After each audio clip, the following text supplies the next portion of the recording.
ဒီနေ့တည်းကတော့ကျွန်တော်ကိုယ်တိုင်တဲ့အရန်တဘောချလို့ကျွန်တော်မျှဝေပေးလိုက်ပါတယ်ဒါပေမဲ့တိတ်ပြီးတော့မိတ်ဆွေတို့တွေတွေ့တိတ်ပြီးတော့အသုံးမဝင်ဆိုတာကျွန်တော်သိပါတယ်အသုံးမဝင်ဆိုပေမဲ့ဒီနေ့လေးကိုကြည့်လိုက်ပါအရန်ကြီးကို smart ကြလွန်တဲ့အတွက်ကျွန်တော်အရန်တဘောချတဲ့အတွက်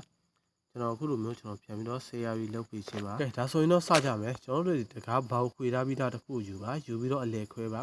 အလဲခွဲပြီးတော့ကျွန်တော်တို့ဟော်လိုနှစ်ချောင်းကိုကျွန်တော်တို့ဝေးစော်မယ်အညီပဲเนาะအလဲခွဲပြီးတော့ဟိုဘက်ဒီဘက်ဝေးစော်မယ်စော်ပြီးရင်ဒီမှာလည်း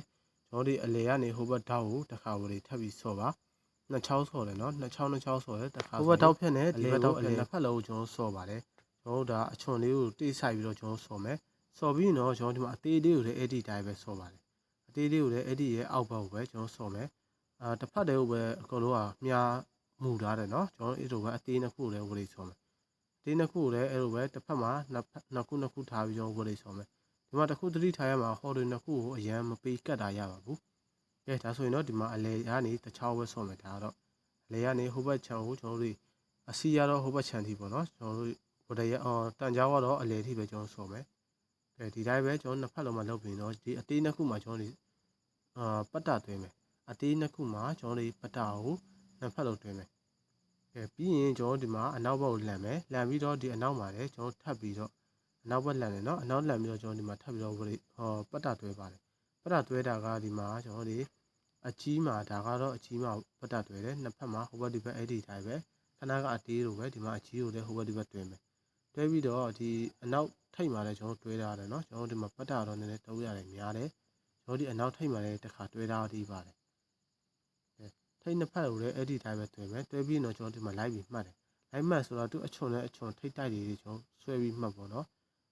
ပစ္စလက်ခါတော့ကျွန်တော်တို့ဖြတ်ပြလို့မရဘူးဒါဆိုရင်ကျွန်တော်တို့ခဏအတိုင်းပဲကျွန်တော်တို့ဖြတ်လိုက်ပြီးတော့ကျွန်တော်တို့ပြန်ပြီးတော့လိုက်ပြီးတော့ဆန်းကြည့်ပေါ့เนาะဒါပြန်ပြီး touch လုပ်ကြည့်တယ်ကျွန်တော်တို့လောက်တာအဆင်ပြေရလားပတ်တာတွေအဆင်ပြေရတာပြန်ပြီးတော့ touch လုပ်မယ်တက်လုပ်ပြီးတော့ဒီမှာကျွန်တော်တို့တန်ကြောင်းတစ်ချောင်းကိုယူခဲ့မယ်ယူခဲ့ပြီးတော့ဒီမှာတေချာကြည့်ပေါ့เนาะကျွန်တော်တို့ဒီမှာဖောက်ပြီးတော့ကျွန်တော်တို့တန်ကြောင်းတဲကိုမူလီတစ်ချောင်းထည့်တာပေါ့เนาะဖောက်ပြီးတော့ကျွန်တော်တွဲထားတယ်မူလီနဲ့ပဲတွဲတယ်မူလီချောင်းနဲ့ပဲတွဲပြီးတော့ကျွန်တော်ဒီမှာဝရိတ်ဆော်လိုက်ဝရိတ်ဆော်တာကကျွန်တော်ဒီကောင်ပဲပေါ်ကမူလီကိုပဲတက်တယ်ဝရိတ်ဆော်ပြီးတက်လိုက်တယ်သူကလက်ရင်ပြန်မထောက်ပေါ့ဒါတော့ကျွန်တော်ဒီမှာဘောတစ်ခုရယ်မူလီတိုင်းတစ်ချောင်းရယ်ဟိုဘက်ဒီဘက်မူလီရောင်းနှလုံးရယ်ပြီးတော့ထိတ်တစ်ခုအပိတ်ပေါ့เนาะကျွန်တော်အဲ့ဒီတိုင်းတွေပဲကျွန်တော်ထားပြီးဝရိတ်ဆော်မယ်ဒါတော့ကျွန်တော်တေချာထားမယ်တေချာထားပြီးတော့ကျွန်တော်ဒီကောင်ကိုခဏကကျွန်တော်အစုံမှာကျွန်တော်မှတ်မယ်မှတ်ပြီးတော့ဒါကိုဖြတ်ပြီးတော့ကျွန်တော်အဲ့ဒီခဏကကျွန်တော်ဆော်တဲ့ကောင်ကိုထည့်ရမှာပေါ့အဲ့ဒီခဏကကိုထည့်တာကကျွန်တော်အောက်မှာထည့်ထားတဲ့အထိပ်ပေါ့เนาะကျွန်တော်ပြောတဲ့အပိတ်တွေကိုပဲကျွန်တော်ဝရိတ်ဆော်ရမှာပါကျန်တဲ့ကောင်တော့ဒီမူလီကောင်းတဲ့ကောင်ကိုကျွန်တော်ဘောအဓိကထိပ်ဖို့အတွက်ပဲကျွန်တော်တုံးတာပါတယ်ကဲဒါဆိုရင်တော့ကျွန်တော်အခုစမ်းကြည့်လို့ရပါပြီကဲအခုလိုမျိုးလေးကျွန်တော်စမ်းကြည့်လို့အဆင်ပြေတယ်ဆိုရင်ကျွန်တော်တကားမှာလည်းပြန်ပြီးတော့တုံးပြီးတော့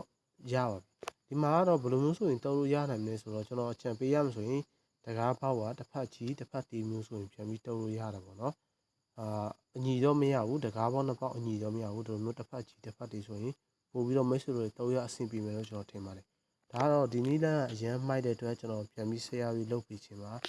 ကျွန်တော်ကိုယ်တိုင်လည်းအရန်တဘောကြာဆုံးထိကြည့်စုပေးတဲ့တယောက်ချင်းစီတိုင်းလည်းကျေးဇူးအထူးပဲတင်စီပါတယ်